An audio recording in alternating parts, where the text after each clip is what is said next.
ونصلي على رسول النبي الكريم. أعوذ بالله من الشيطان الرجيم. بسم الله الرحمن الرحيم. الحمد لله رب العالمين الرحمن الرحيم مالك يوم الدين إياك نعبد وإياك نستعين اهدنا الصراط المستقيم صراط الذين أنعمت عليهم غير المغضوب عليهم ولا الضالين آمين. قال الله تعالى في شأن حبيبي إن الله وملائكته يصلون على النبي يا أيها الذين آمنوا صلوا عليه وسلموا تسليما. اللهم صل على سيدنا مولانا محمد وعلى آله صل على سيدنا مولانا محمد وبارك وسلم صلوا عليه صلاة وسلاما عليك يا سيدي يا رسول الله. Last week we started talking about Sayyidina Ali Karamallahu wajh, and the whole purpose behind this time is to show that connection between Abu Bakr radiallahu anhu and Ali radiallahu anhu, the household of Rasulullah sallallahu alaihi wasallam, and the relationship there. We'll try to cover a lot of stuff today, but we left off last week, when Rasulullah sallallahu alaihi wasallam was given the order to make the open declaration and open propagation, which was 3 years after the initial order of declaring prophethood.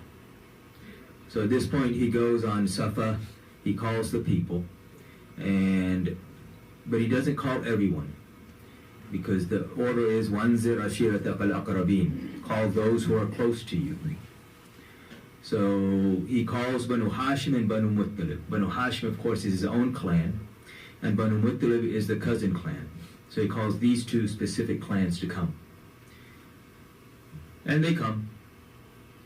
And he asked them, that if I tell you that there's an army behind this mountain waiting to attack you, will you believe me? And they, of course, say, of course we will believe you. You've never told a lie. Why would we suspect you of saying anything? That's incorrect. So he says, then I tell you that I am the messenger of Allah, and if you follow me, then you will be successful. So amongst those who came was his uncle, Abu Lahab. And Abu Lahab, was in the middle of a business transaction when Rasulullah ﷺ called everybody. And everybody came running, because no one does this unless they have something very important to say. No one goes on Safa and makes it, calls the people for a declaration or an announcement unless there's something very important to say. So this is why they all come running, because they know it's important.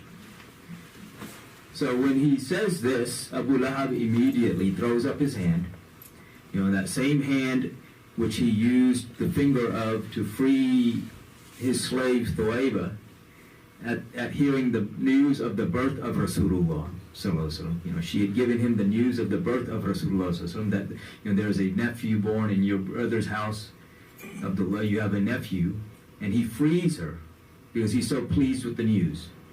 And now he uses that same hand in a very mocking manner, and he says to Rasulullah sallallahu alaihi wasallam, may your hands be destroyed. That's the fool. Because he felt he had lost out on this business deal. So, and immediately, of course, Surah Tabbat Yada is revealed, where Allah subhanahu says, curse the hands, or be broken the hands of Abu Lahab. Responds immediately. There's one interesting point here. If you look throughout history, whenever the people of the other prophets attack them, Allah subhanahu wa ta'ala would order those prophets that you respond this way. But whenever the people of Rasulullah attack him, Allah subhanahu wa ta'ala himself responds to them. You look throughout the Quran.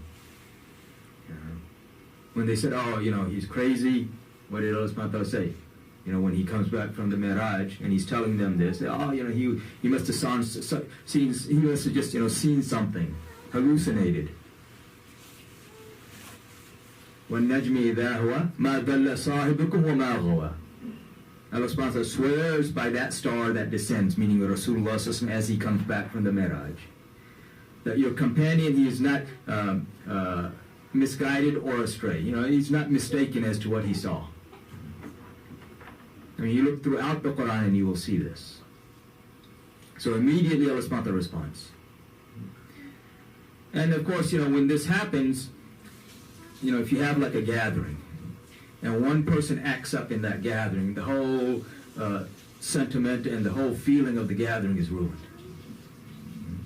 And so this is what happens. And so everybody disperses.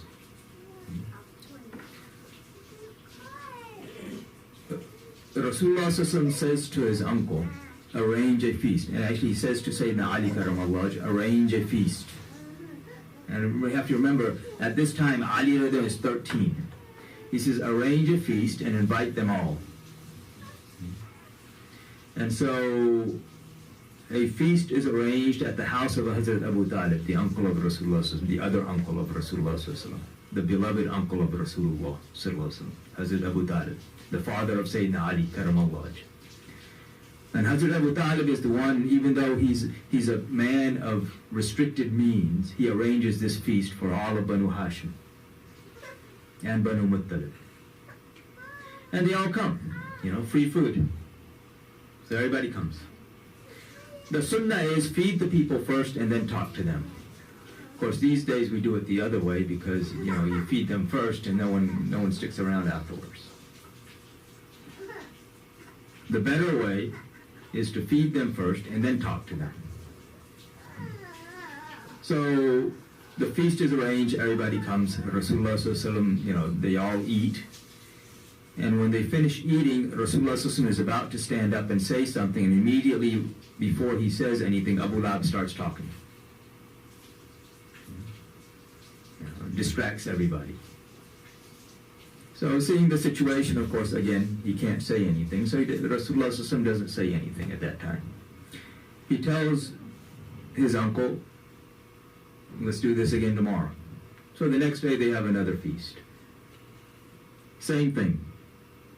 Immediately as Abu Lahab, he's waiting. As soon as the Rasulullah is about to say something, he starts talking.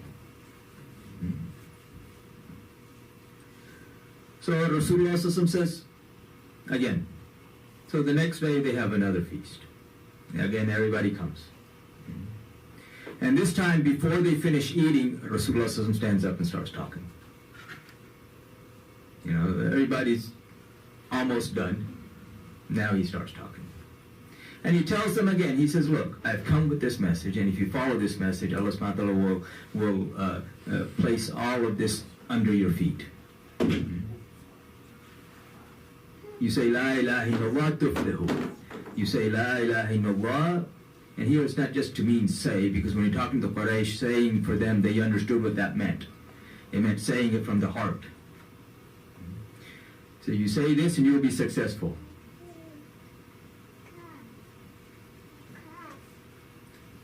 And he tells them also that this message will reach every corner of the world. And then he asks, he says, who will help me in this work? Who is with me? And no one responds. And then seeing the situation, Ali, who again is 13, he stands up. And he says, Ya Rasulullah, even though I am the youngest here, and I am the weakest here, I am with you in this. And all the rest of them, you know, they kind of got a chuckle out of it. Oh, these two are going to, you know, they're going to take over the world in their minds. So again, Ali Rada is the one who here is the one when no one responds, he responds.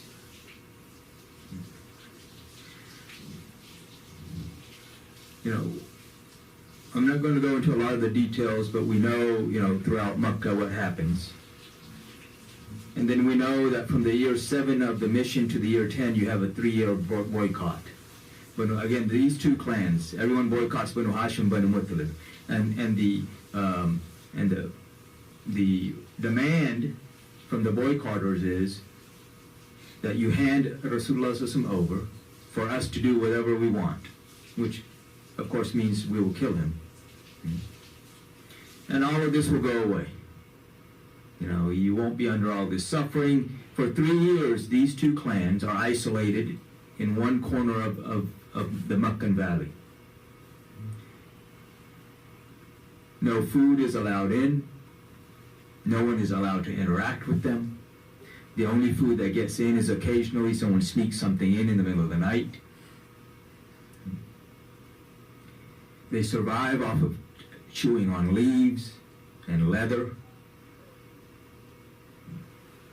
So this goes on for 3 years. You know, we all talk about the night when Rasulullah made the hijrah, when he immigrates from Mecca to Medina, that Ali radiallahu slept in his bed. But that was not the only time. For these 3 years, his father, Hazrat Abu Talib, would have Ali radiallahu sleep in the bed of Rasulullah and would have Rasulullah sleep different places.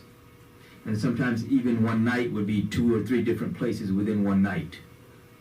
Because there's always that threat that they were going to come in and try to assassinate him. And so for these 3 years, Ali radiallahu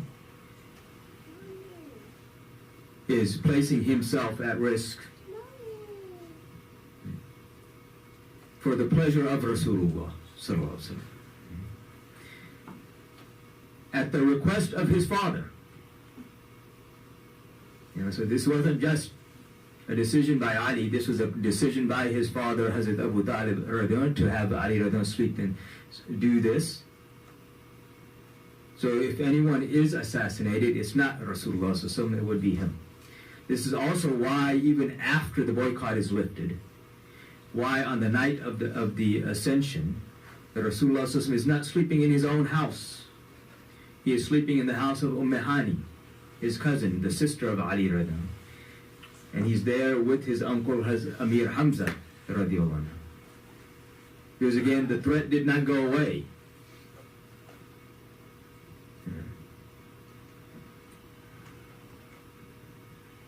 Now the night of the immigration, the night that Rasulullah leaves Mecca and goes to Medina Munawwara, of course Ali radiallahu sleeps in the bed. Because Rasulullah has told him that people have left their debt, or left trust rather. People have given trust, left things in his possession. So Ali radiallahu would be the one who would return those things on behalf of Rasulullah the next day. And then he told Ali radiallahu, meet me in Quba in 3 days. Which he does. He makes the trip in 3 days after everything is said and arranged.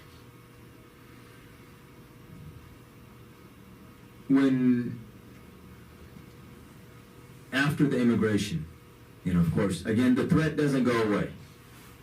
Because there's this notion amongst many of us when we read the history that we think, oh, once they immigrated from Mecca to Medina, then everything was calm, it was peace, and it's not.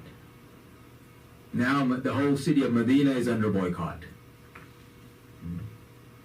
Sanctions, embargo. Again, no one is to do business with them. Limited interaction with them.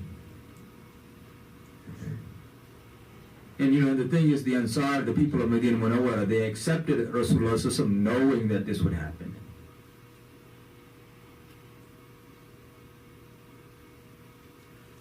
So of course, this threat remains, and then eventually the Battle of Badr comes. So the first battle. One of the titles that's given to Sayyidina Ali radiallahu is Alleviator of Difficulties. And if you look at him, at how he lived and what he did, this is all he did. He alleviated everybody else's difficulties. So, time for Badr comes around. Rasulullah is Rahmatul lil Alameen. He is a mercy to all of creation. How can a mercy to all of creation raise a sword against someone else? So who is going to alleviate this difficulty? Sayyidina Ali karamallahu wajh. Zulfiqar was in reality the sword of Rasulullah sallallahu alaihi wasallam, given to him, to Ali, by Rasulullah sallallahu alaihi wasallam. And when we look in the Battle of Badr, during the time of Umar bin Abdul Aziz, rahmatullahi alayhi, of course this is the time of Banu Umayyah. So when he was a young boy, so Umar bin Abdul Aziz is Umar bin Abdul Aziz bin Marwan bin Hakam. So his grandfather is this avowed enemy of Ali and the household of Rasulullah sallallahu alaihi wasallam. Umar bin Abdul Aziz is very different than the rest of his family because he, on his mother's side, is related to Sayyidina Umar radiallahu anhu. And he, in reality, was raised in the house of Abdullah ibn Umar radiallahu anhu. So his approach and his thought processes are very different than the rest of his family. When he's a young boy, his father, when he's like 9 or 10, his father sends him to the masjid to go and learn. And in Medina Munawwara at that time, you had what were known the 7 fuqaha. These were 7 scholars who everyone trusted. These were like the cream of the crop as far as the scholars of fiqh. All of these 7, however, acknowledged themselves as the servants of Imam Zain al-Abidin. So this is during the time of Imam Zain al-Abidin. And then slightly thereafter.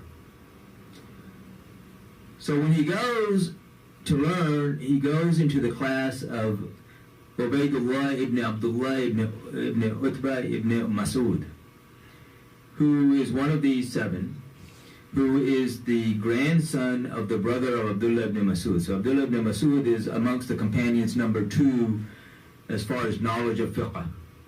And he's also number 2 as far as knowledge of the recitation of the Quran. He learned 70 surahs directly from Rasulullah sallallahu alaihi wasallam. The other 44 he learned from Sayyidina Ali karamallahu wajh.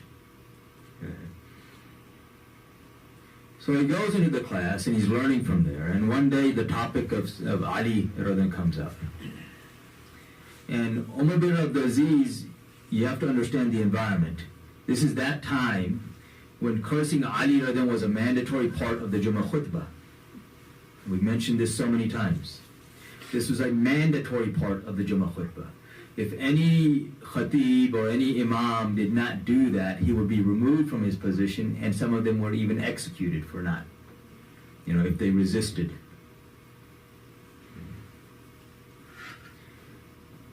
And again, as I keep saying, these aren't just things from the books of history. These are things that that are shown in the books of hadith.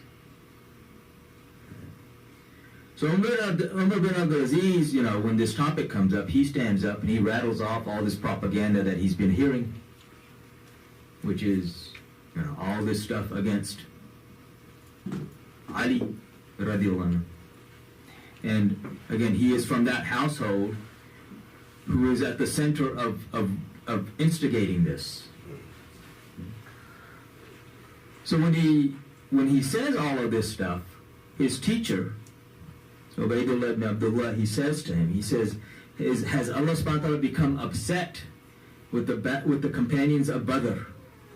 If you look at the companions of Rasulullah, they're categorized. They're not all the same, just like not all the prophets are the same. You have Sadiqun al-Awwalun. Those who are first are amongst the best. But if you look at this categorization, you have, of course, Ashar Mubashara, the 10. After those 10, the 313 that were from Badr are considered the best. Just like the 5,000 angels that came and took part in Badr are considered the best of angels. So these 313 are considered the best of the companions of Rasulullah, the best of this ummah. Of course, after that will be the 700 that were in the Battle of Uhud. So you have these 313. And so his teacher, Ubaydullah ibn Abdullah, he says, has Allah subhanahu wa ta'ala become upset with the companions of Badr? And Umar bin Abdul Aziz's response to this was Ali in Badr. You know, the propaganda was so deep that they had even made for people forget that Ali was in Badr. And the teacher, Ubaydullah ibn Abdullah, he responds by saying, he says, Ali just wasn't in Badr, Ali is Badr.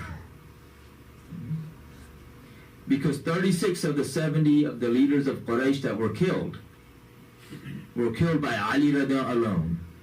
Another 13 he helped in, leaving 21 for everybody else, which included the 5,000 angels. Because there were those who were killed directly by the angels.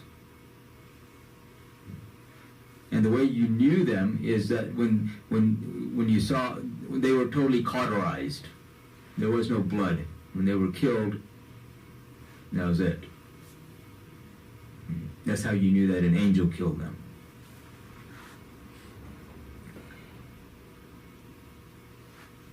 So again, this is Ali. We see in the Battle of Uhud, when the confusion takes place and the Muslims are trapped, between the disbelievers, one attacking from one side and another group attacking from the other side. And in this confusion, everyone around Rasulullah ﷺ is swept away.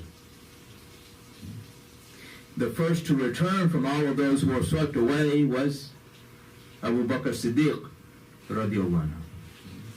But what he sees when he returns is that he sees Rasulullah ﷺ and he sees Ali radiallahu anhu fighting all around Rasulullah ﷺ, defending him.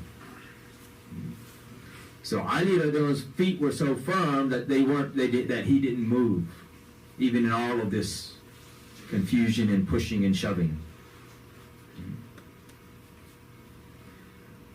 Khaybar comes. Of course, before this Khandaq came, Ali radiallahu anhu, when Ali radiallahu anhu goes out to fight against Amr bin Abdud, and the champion of Quraysh, undefeated, very intelligent fighter, very old fighter.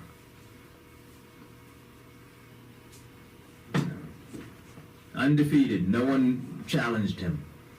And if he challenged anybody, everybody tried to avoid him. He crosses the trench and challenges the believers, asking who is there who's ready to go to paradise. Of course, he's being sarcastic. Ali Rida is the one who goes. But before he goes, Rasulullah ﷺ places his own turban on the head of Ali and tells him, now go. And when Ali Rida strikes him, there's a long conversation between them, and I'm not going to get into that detail. But when Ali Rida strikes him, Zulfiqar chops him in two, goes through his horse, and is stuck in a stone that is beneath him, leaving a mark in the stone. Khaybar comes. Khaybar is this big fortress city, stronghold of the Jews in Arabia.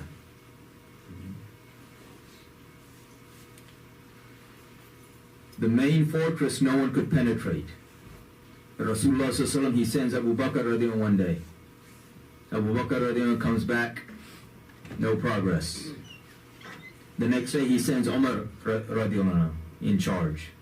Umar radiallahu anhu comes back, no progress. Then Rasulullah ﷺ makes the announcement.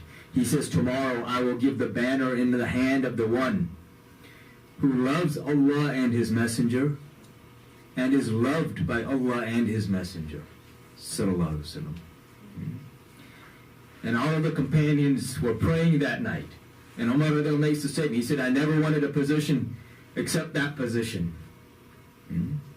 This was certification Because whoever was going to get this banner not only loves Allah and His Messenger, because anybody can claim to love Allah and His Messenger, sallallahu alaihi wasallam, but they are also loved by Allah and His Messenger, sallallahu alaihi wasallam. So morning comes around, and Rasulullah sallallahu alaihi wasallam, he says, "Where is Ali? Aina Ali?"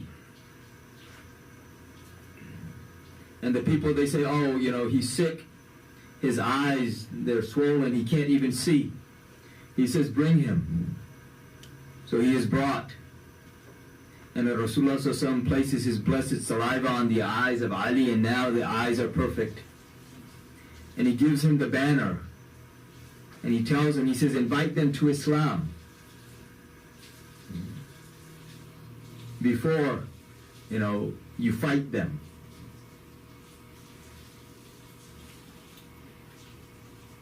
And the other people, they said, "We weren't even ready." And Ali took the banner and just ran with it.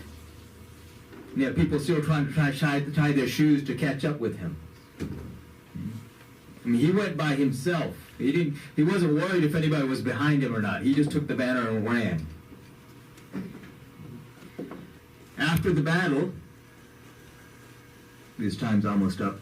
We'll skip over a lot of details here. After the battle, of course, the Muslims win. Ali is the conqueror of Khaybar. So Hassan bin Thabit, he sees Ali, he says to Rasulullah, he says, "Ya Rasulullah, doesn't this banner look beautiful in the hand of Ali?" And Rasulullah says, "Yes, it does. The banner of the Muslims." He says, "Doesn't this look beautiful in the hand of Ali?" And then Rasulullah says, again, he says, "Yes, it does." And then he asked, he said, "Ya Rasulullah, will there be a banner on the Day of Judgment?" And he said, "Yes." And then he says, "In whose hand will that banner be?" And Rasulullah says that the one who is holding the banner today will hold the banner tomorrow. The one who is holding my banner in this life will be holding the banner on that day as well. So all of the believers will assemble under that banner on the Day of Judgment. And that banner will be under the hand, and will be in the hand of Sayyidina Ali karamallahu wajh. So those who have any issues with Ali, where are they going to go?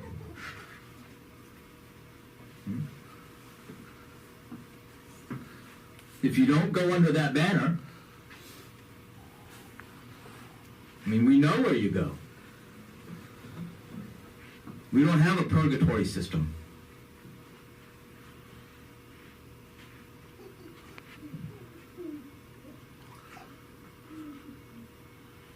Coming back to the battle, the great warrior of the Jews in Khaybar was Marhab. And Marhab, he was literally a juggernaut, this huge, massive man. To the extent that even his helmet wasn't the usual metal helmet. His helmet was made of stone. And he comes out from the fortress, saying that I am Marhab and people fear me and all of this, nonsense. And Ali comes out into the battlefield saying that I am the one whose mother named him Hadr. This lion. Not just any lion. Hadr Karrar. Not Hadr Farrar. Not the lion that runs. This is the lion that goes into the battle. Doesn't step back. There is no retreat for this lion.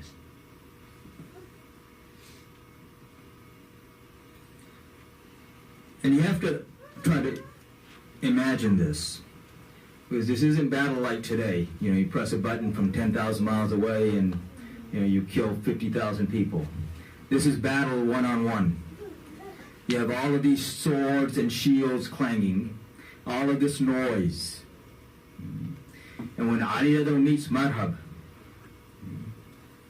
and when Ali strikes Marhab with Zulfiqar, that strike is so loud that everybody else stops to look. And of course, Marhab falls, And Khaybar, of course, is conquered. Time's up. Inshallah, we'll continue from here next week. May Allah subhanahu wa ta'ala allow us to understand the status and the maqam of Sayyidina Ali karamallahu wajh. And may He allow us to understand the love between Sayyidina Ali and Abu Bakr Siddiq radiallahu anhu.